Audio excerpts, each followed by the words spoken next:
welcome back to another episode of the Happy Whole You podcast. And today I have Dr. Monique Rogers with me, and we actually recorded this live together in Bakersfield, California, and we had an audience with us. So there were some questions, live Q&A with her. And I have to share with you, when you meet those people and you just have this gut instinct that you want to get to know them more, you want to have a deeper conversation with them, that is essentially what happened here. I met Monique at a holiday party, work holiday party, and I just knew immediately I wanted to chat with her and have a deeper conversation with her. So I invited her to Happy Whole You, and she came to the Wellness Center and we chatted in front of the biocharger. And I think it was like an hour and 15 minutes, and it literally went by in like 2 minutes. I felt like I could talk to her forever, and hearing her story is incredible. So I'm going to give you her bio, but I want to give you that information, just, a little background. And here we go. So Monique Rogers, she is a visionary leader, a lifelong learner, and a passionate advocate for holistic well-being and empowerment. And as the co-founder of ARC Technology in SharTech, Dr. Rogers has not only built transformative businesses, but has also embodied the power of purpose, resilience, and intention in everyday aspects of her journey. And she has an amazing academic background and a bachelor's degree in communication with a focus on a business administration and marketing. Her master's degree is in industrial and organizational psychology, and she has a doctorate of education from USC, where she did her groundbreaking dissertation on negotiation strategies for women impacting the gender earnings gap at midlife. And this is what we talked about in that hour time together, among other things, but she was blowing my mind at just some of the facts and statistics that she knows about. But she is committed to creating equitable pathways for women, and her wisdom was further honed through Harvard University program on negotiation, and she is currently pursuing a master's in law at USC. I mean, you guys, she's just amazing. And she actually has a professional journey that goes back over 32 years with her company, ARC Enterprises. And ARC Enterprises is a company that has been on the 5-time Inc. 5000 honoree list. And I could go on and on. She is also in the CSUB Hall of Fame, as well as Dr. Rogers exemplifies the true success is about aligning with ambition and authenticity, heart, and purpose.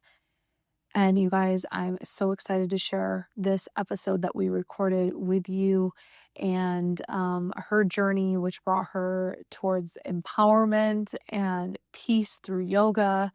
And she just radiates positivity and wants change, reminding all of us that wholeness, happiness, and growth always begins from within. So here we go. I am so glad you are here for another episode of the Happy Whole You podcast. And today we are filming this live, and I have a special guest with me, Miss Monique Rogers. Thanks for joining me. Hi, thank you for having me here. It's nice to be here. Yes, and we have a live audience, so, this is not weird or awkward or anything. And this audience, a lot of them know you very personally. Very personally. So you're going to, you have to tell the truth today. Today is a truth-telling day. I will get called out for sure. I can't gloss over that. All right. Well, Monique, can we jump in? Can you share with us just a little bit about yourself and the difference you want to make in the world? Sure. So I don't know how far back you want me to go, but I grew up in a very small town just north of here. I have 2 brothers. I'm a middle child, still recovering from that. And I went to Cal State, Bakersfield here, got my undergrad here in communications, and then went on later to get a master's in industrial and organizational psychology. Went on to obtain my doctorate in organizational change and leadership, and now I'm pursuing a master's in law. Oh my God. For my work, I have owned and operated a managed service provider, a computer company here in town since 1993 with a business partner, and also have a secondary company that does training. So been in business for myself for quite some time as well. Yeah. So you're pretty much a high achiever. Ah, Where do you think that comes from? I don't know if it's high achieving or just work ethic. Okay. Growing up in a small town and with a family that were primarily harvesters, that's what we did. My dad worked 7 days a week. I watched him get up every day, even on Sunday, go to work and come home late. And so he instilled in me at a very early age. I can remember 2 things that he told me. He said, all you have to do is one thing, just do it better than anybody else. Yeah. And every day get up and do what's right. I like that. Yeah. So what do you get up every day to do that's right? My goodness. That's a great question because I learned later in life that sometimes doing what's right, it also has to include you. And so for a long time, I was doing right what I felt by others and not including myself in that conversation. So what is also right for me to be doing for myself, whether it's rest, wellness, self-care, making sure that my relationships are healthy, making sure that my mind-body connection is right. So that became a large part of my own healing process back in, I would say, 2011 is when I hit a wall. I had been working really, really hard. I found that my personal relationship with my husband at the time was falling apart. And I had 2 children, both under the age of 11 at that time. And just discovered I was not caring for myself in the way that was healthy. My mental health had been in decline. My physical health followed shortly after that because I was getting up every day and working so hard. And in my mind, I can remember the conversations I was having with myself at that time is all I need to do is work a little bit harder. If I just get this one more thing done, if I just do this one thing, it's going to get better. And the fact is, it never got better because the work that needed to be done wasn't outside of me. It was inside of me. And a lot of times that's hard to do, to look at that. Yeah. Was there like a defining moment when you decided like no more? Oh, yeah. Well, do you want to share that? I be 50 this year, so truth telling starts. I remember the day I came home, and it had been a series of days of working until 10 o'clock at night, getting up at 5 in the morning, answering the emails, on the phone, getting the kids off to school, just nonstop. And I had called my babysitter and told her that I was going to be home at 5. And I did not walk through that door until 8 o'clock that night. And I remember my 4-year-old daughter at the time running to me, latching onto my leg. She was so happy that I was home.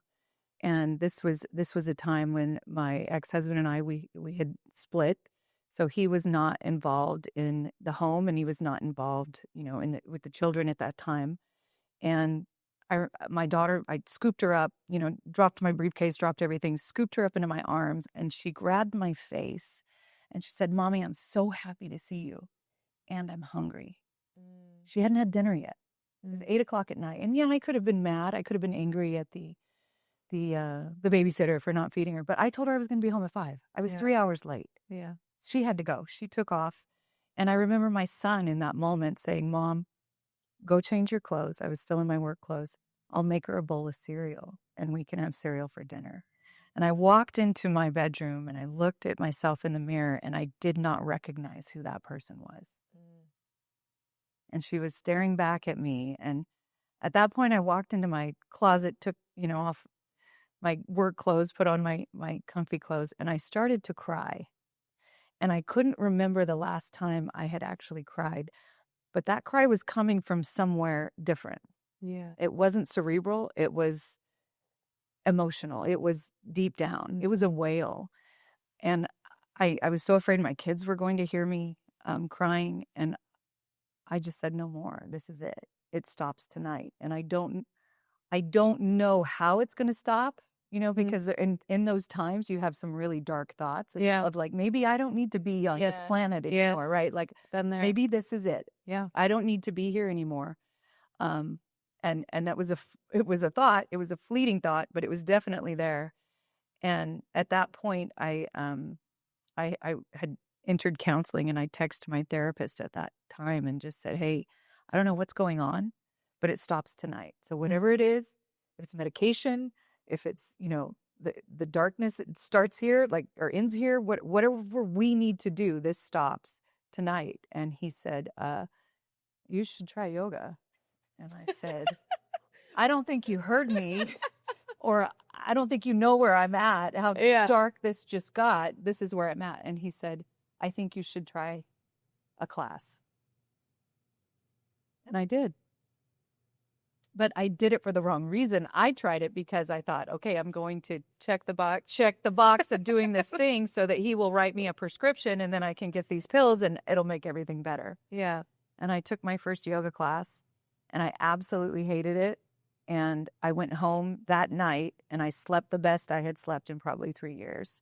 So I said, okay, there's something in this. I don't know what it is, but that night began my mind-body wellness journey. Wow. That the healing starts within, and there's nothing else that I can do outside of this body to make this situation better.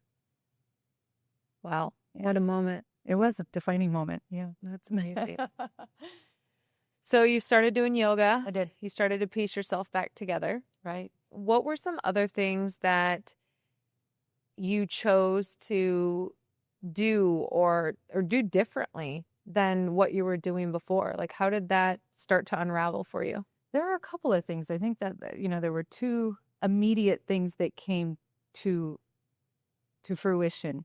Community. Having a community to be able to heal in. I didn't know how important that was, that your own healing is a journey, but if you have a community around you to support you, to witness you, to encourage you, to talk with you through some of these hard times, and to share their own struggles, you realize you're not alone. And I think that one of the darkest places that you can go to is that mindset of, this is only happening to me. I am the only person in the world that this thing, this situation, whatever it is happening to. But the reality of it, it's not. And I think as women, we're designed to heal in community. We're designed to be in community with each other. And when we are in isolation, as human beings, we're not energetically designed to be in isolation, right? Anyway. But the opposite of that then is community. So if you can plug into that, and you can plug into a community of women, especially, the healing multiplied for me. Yeah. Yeah. I agree. And that was the definition that I had to create for myself. Is I had never been so lonely as when I was in my marriage. I was absolutely lonely in that relationship, not being fed emotionally, not being fed, physically, mentally, anything. I was alone, but yet I was lonely. But yet when I understood how to be alone with myself and enjoy that, the silence and the meditation and the ability to be fully present, that was a whole nother process.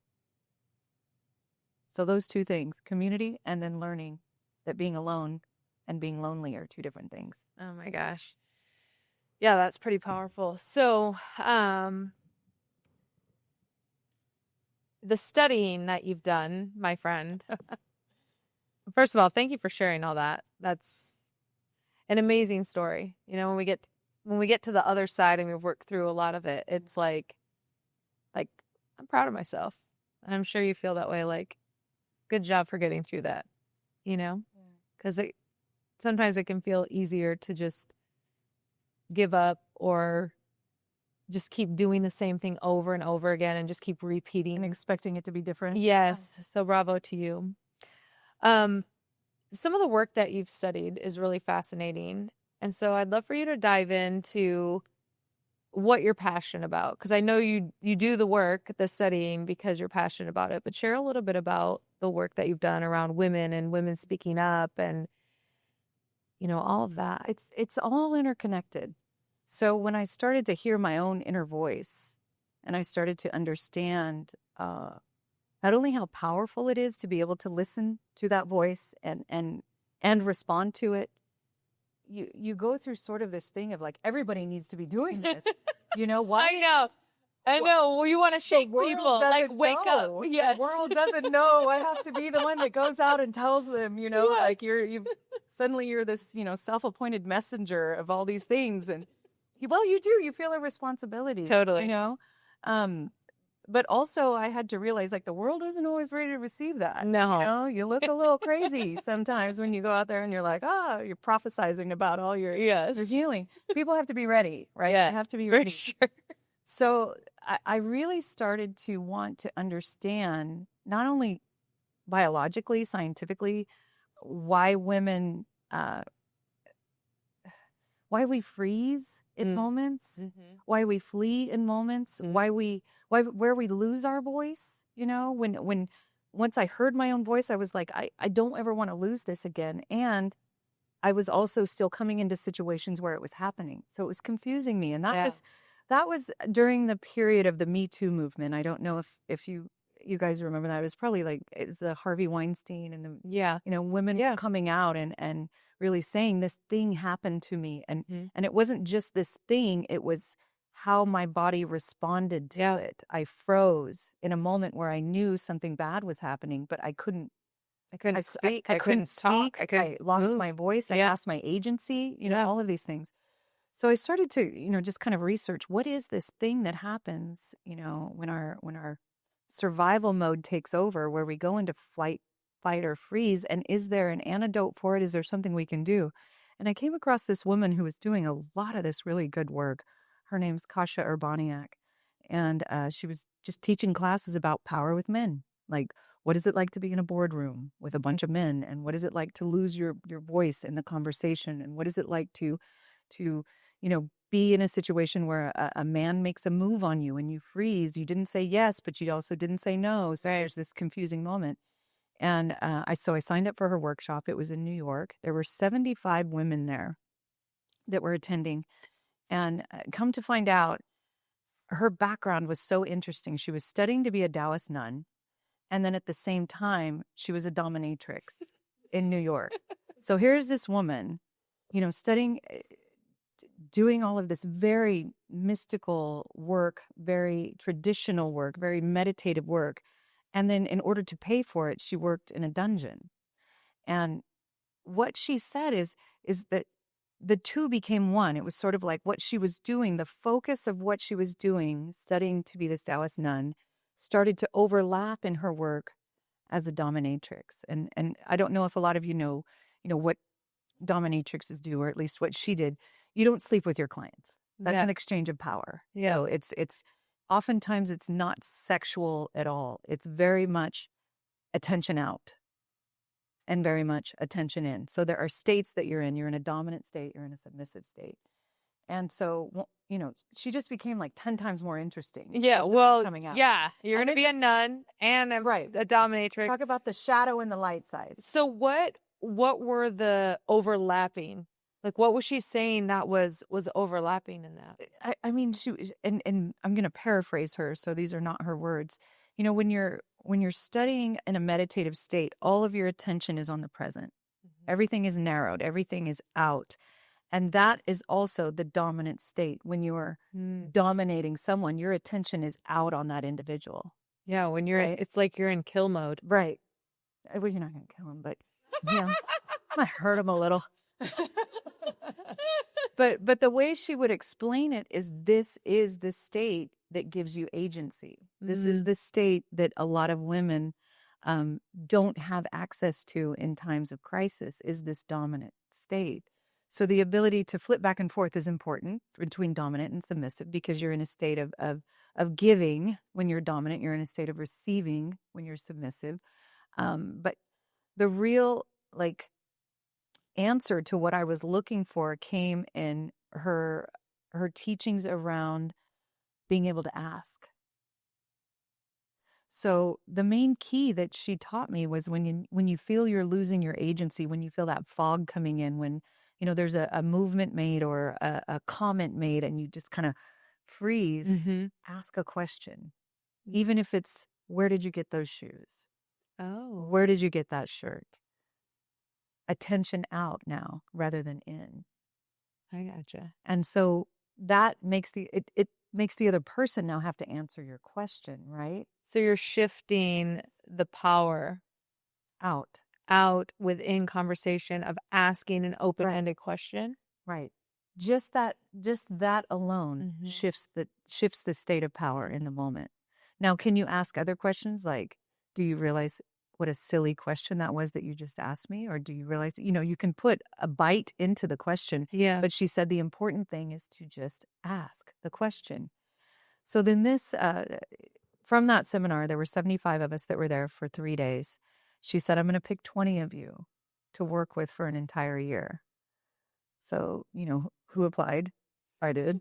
Was like, this sounds amazing. Plus, she said she was making $5,000 an hour as a dominatrix. I So I was like, how could you not? You don't have to sleep with them. You practice your dominance. All I'm doing is asking questions. Sign me up. So I applied for, the program. I was able to get in. I was one of the 20 that was selected. So then I worked with her and these other 20 women for an entire year. And it involved us studying online. And then once a month, we would fly back to New York and actually work for 3 to 4 days in person with her. And she would bring people in for us to work with, actual men that were working on their own issues, which for men, a lot of their issues is the inability to say no to women. So these are real powerful men. These are powerful men. Nobody holds them accountable. Correct. And the opposite too, where these are men that cannot say no to women. So they've been taken advantage of by women. Yeah. So we're all moving through these exercises and practicing these different states of dominance and states of submission. Wow. Right. And then from there, it went on. I developed another community of women that I work with and still stay in contact with them. We still do a lot of practicing within our own community and just ensuring that level of agency isn't lost again. That led me to question, and like I said, it's all intertwined. Why don't women ask? Why do we have such struggles in asking for what we need or what we want, or asking in a way, and this was part of Kasha's work, that even women do ask for what they want, their body is not asking for it in a way that the other person can receive it. So oftentimes when we ask for what we want, we're making ourselves very small. Like, hey, would you mind? Would it be okay if? Is it all right? Could you possibly? If it's not too much trouble, could you? We ask in a way where our body is telling the other person to actually say no to me. Yeah. Just say no to me, Wow. And then also, the other part of that is when we receive no as an answer as women, a lot of times we don't ask again. Yeah. That's very true. Oh, I got to know. Yeah. No, maybe I need to rephrase the question. Maybe I need to ask in another way. Maybe I need to ask in a different environment. Maybe this is the wrong timing. So you start to say, okay, the ask is what I need to refine. The ask is what I need to start to build my agency around. The ask is what I need to study. So then that led me to the study of negotiation, because negotiation's all about asking. Yes. That's exactly what it is, the back and forth. So how do I ask for what I want? What question structure do I need to get from someone what it is I desire? I think there are 2 things to start with. First of all, your ask has to come from your entire body. Okay. So no getting small. You can't ask for something and have your body be telling the person the opposite. Because in our most significant and smallest state, I know those are contradicting terms, but we're animals. We're primal. So my animal body is going to talk to your animal body before any of this does. Yeah. Right? That makes sense. And you see it when people walk into a room.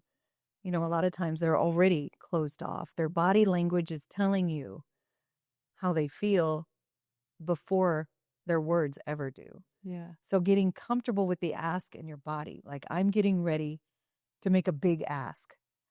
How does that already feel? Okay, I'm experiencing anxiety. What am I going to do about that? I'm going to sit with it. I'm going to find out where it's resonating in my body. Okay, it feels like it's in my left shoulder. Okay, why is that there? Am I collapsing? So you really start to do the body work first before the ask.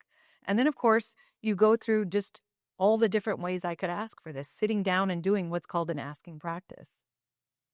And we learned 2 different ways to do that. Sitting down and just saying, like, I could ask Mitchell for a ride to work tomorrow. I could ask my dad to bring me lunch tomorrow.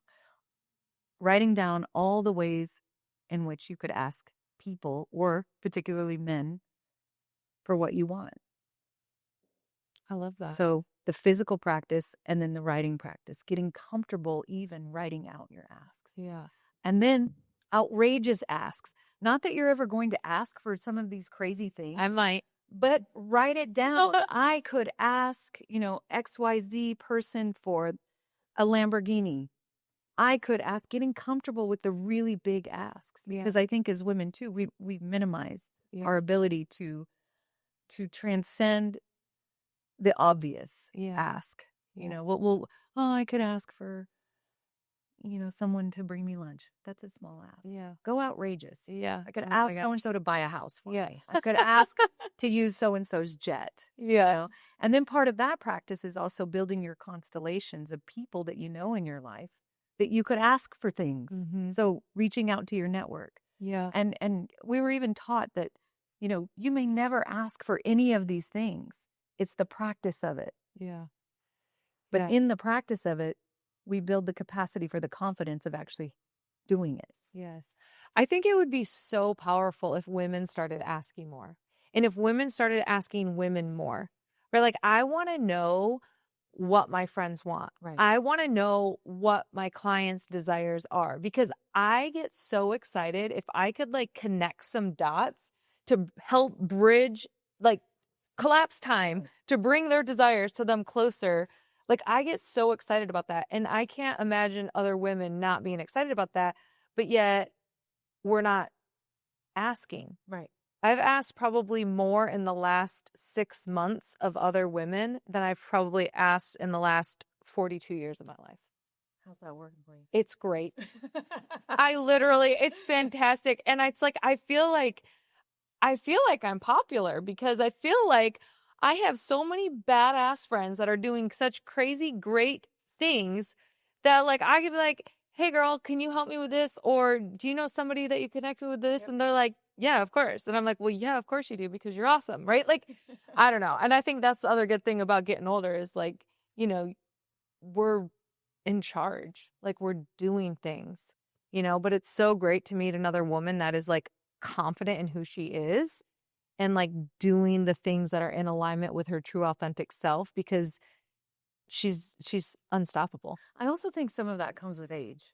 We age and we're like, I don't give a anymore. 100%. You reach this and call it menopause, call it whatever. Yeah. But I'll be 50 this year. I'm not afraid to say it. And I feel my capacity for confidence has tripled at this point in my life. Yeah. But there's also a point at which you get to where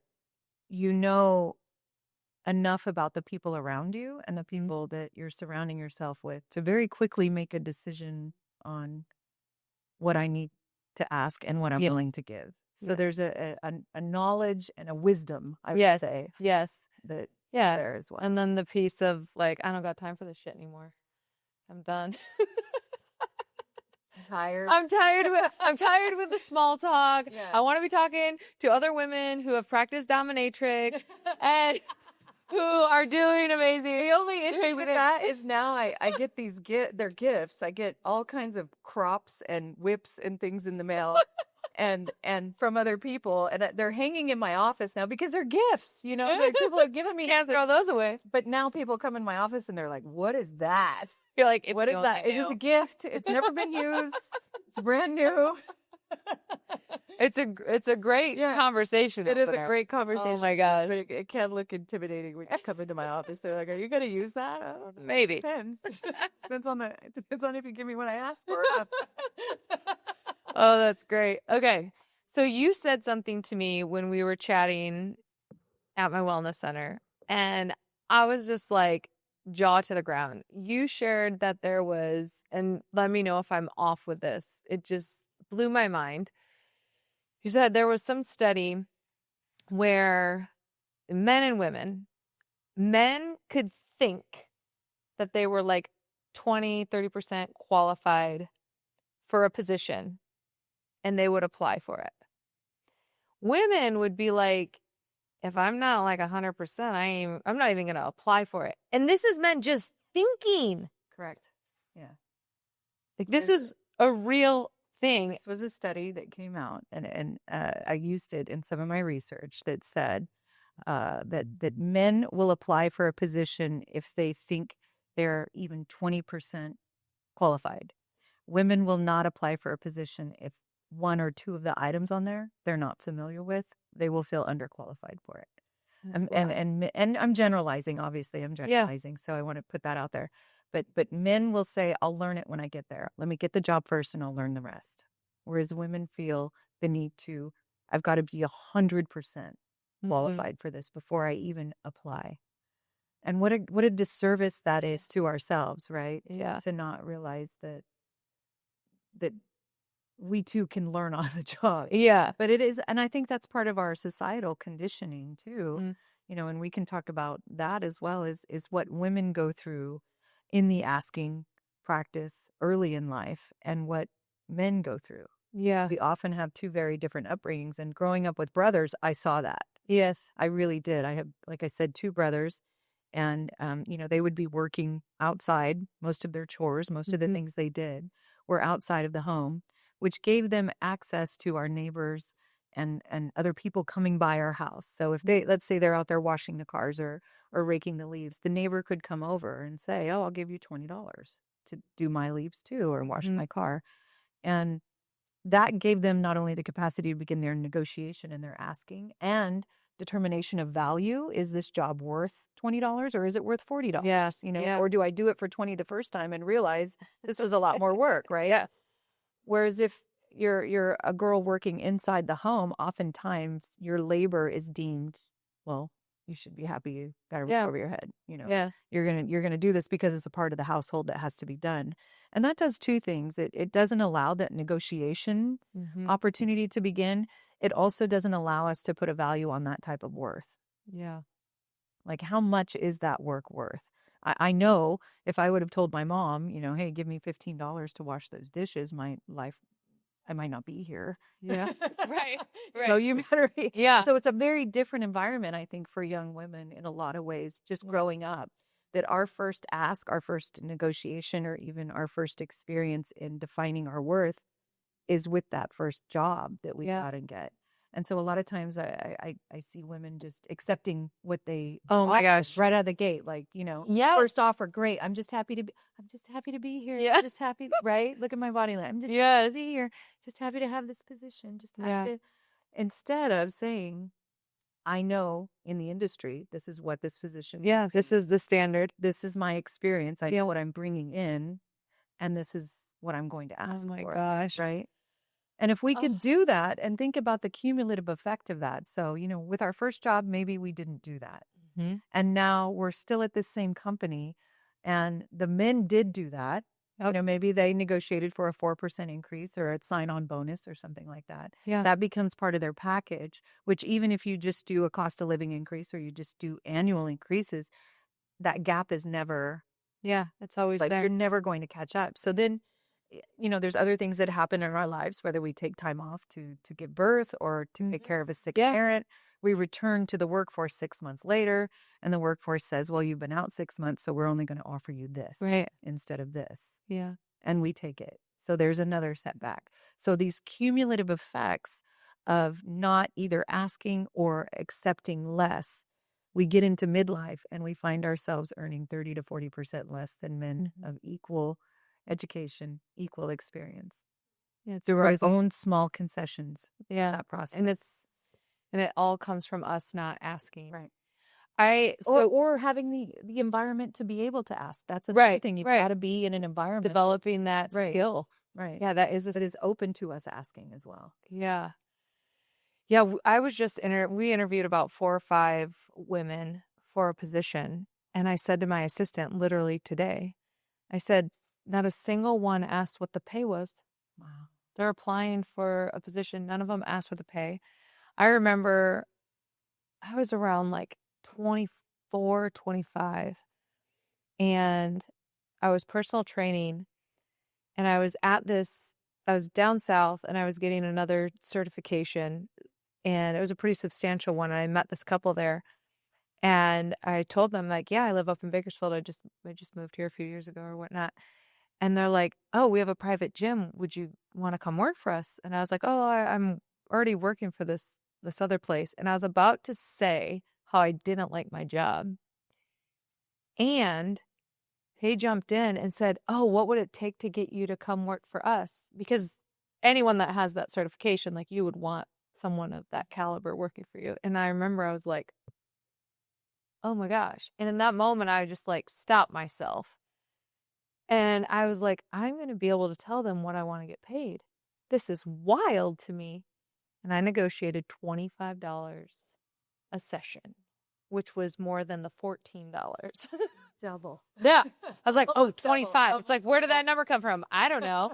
Right. I have no idea what they charge the client, but I thought, oh, just 25. Right. Like, knowing what I know now, I'd think that through a little more. I don't know. But it's just, yeah, it is really interesting. And I just finished this course with a gal who's a international speaker, and her mission in life is to get women to get equal pay for keynote speaking and doing workshops as men. They'll bring in a male keynote speaker and pay him 40, 50,000, and then they're paying the woman 15 to 20,000. Half. It's wild. Right. It's crazy. And you know what really gets me about that in particular is there's research out there, and it was Melinda French Gates, I use her maiden name, who wrote this article. It was in Scandinavian Vogue, of all places. And in her own research, she said, here's what's up, everybody. When you pay women equally as men for the same job across industries, it has been found that women take that money and reinvest it in their families and their communities. So here's the big conclusion, and this is like the culmination of my work. When you pay women their worth and equally, families and communities actually thrive. Here's an interesting little tidbit. So I took a few years off to raise my children. And during that time, my business partner had given me an option to buy. He was going to buy my shares. I was going to be bought out of the company. And so during that time, I stepped back from leadership, and I stepped back from the 3 positions that I had been running, only to come back to the organization through his illness and some other things that are unfortunate, to find that I had to apply everything that I learned. So it was a little divinely organized, I would say. I stepped back to finish my master's in industrial and organizational psychology, my doctorate in organizational change and leadership with a concentration in negotiation, was taught by a dominatrix, of all things, to negotiate, and then wrote papers on it that are published in the USC library, only to have to come back and apply everything I learned to my own businesses. I had to rebuild them in a lot of ways. And I didn't do it alone. I had a great team. We're still doing it today. But how I did it was using the models that I learned and using the tools that I learned, and not forgetting that one little piece that my dad taught me through that process. Get up every day and do the right thing, and include yourself in that. That was a great question. Thank you. I hope I answered it. Hi, my name is Selena. That question is for Monique. So I know you mentioned that you had a daughter. How can mothers incorporate this practice into writing down their ask or asking into your daughter's upbringing to help them develop confidence with asking a man? That's a really good question. And it's also something that came up in my own research, where I want to develop curriculum for high school girls. So my daughter went through this process with me. And she will be the first to tell you that she uses this stuff not only for her own her own progress, but against me all the time. She will tell you, you taught me that, Mom. I want to give a shout out to her. She's at Embry-Riddle Aeronautical University. She's studying aerospace engineering, and she's on scholarship there. She got the Presidential Scholarship and also the Women of Excellence Scholarship.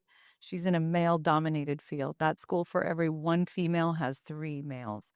So she is in it, and she is thriving. And it has been almost an experiment for me to watch her take some of this practice that I have learned through the years and translated to her and put it into play. How to do it, I'm going to develop that curriculum. Help her practice the ask, teaching her to ask. You did say something about confidence. Body. And that is one of the things that came up in my research, is building the capacity for confidence. And I think especially, having a daughter and going through a lot of this stuff with her, it was reassuring her that she has the right to exist in this space. Yes. Physically first. You have a right to exist in aerospace engineering. You have a right to ask for what you need. You have a right to compete for what you need.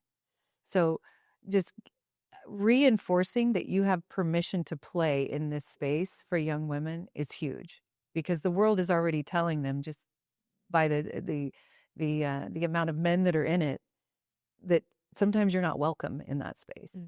So, yeah, and community. Making sure that she has community around her. Hi, my name is Lorraine Bazia. I am a HR manager, employee benefits broker at Trucordia Fall Rose. I've been there for 22 years. My question is for Monique. Our recent administration, or our administration recently did away with 2 very pivotal federal laws that have been in place for many, many years. You being a woman that embodies empowerment of women and having the ability to sit at the table with others that don't look like her or talk like her or had an upbringing like her. How will you pivot within your own organization to make sure that women still have a seat at that table? I think you hit on 2 very important things, the Equal Opportunity Act and the DEI. And diversity, equity, and inclusion was a big part of my educational process. And through the experience of seeing the world through someone else's lens, someone else's experience, actually enhances any type of work that you do and any type of organization. So I want to start off by saying I am deeply disappointed in our administration for eliminating those 2 very important and long-standing items. It's going to take a lot of work, because now it's on us, right? It's on us to look around the table and say, someone else should be sitting here too. And I'm going to have to build that road for that person. And when you look at who is in your community, if everybody that's surrounding you looks just like you, talks just like you, has the same thought process, you're not in a community, you're in a cult, right? Because all you're doing is echoing the same symptoms, I would say, the same conversations. You're not really growing. You're not challenging yourself or others. So now it's up to us in these communities to make sure that we are inviting and that we are having those conversations and that we are bringing people to the table. And yeah, it's going to be more work on women is what it is, as I feel like often is, right? To do the right thing. Yep, it's going to take us women, and it's going to take us working together and pulling up a seat right next to us for the other women in our lives, and always having a seat open for the women in our communities. I think that's really, really important, and lifting other women up. Well, thank you so much, Monique, for joining me on the podcast. Ladies, thank you for listening and showing up today. This was such a pleasure, and I could talk to you for literally hours. We're going to have to go on a retreat together. That's for sure. I love that. Thank you for joining me today. Thank you. It's been a pleasure. Thank you, everyone.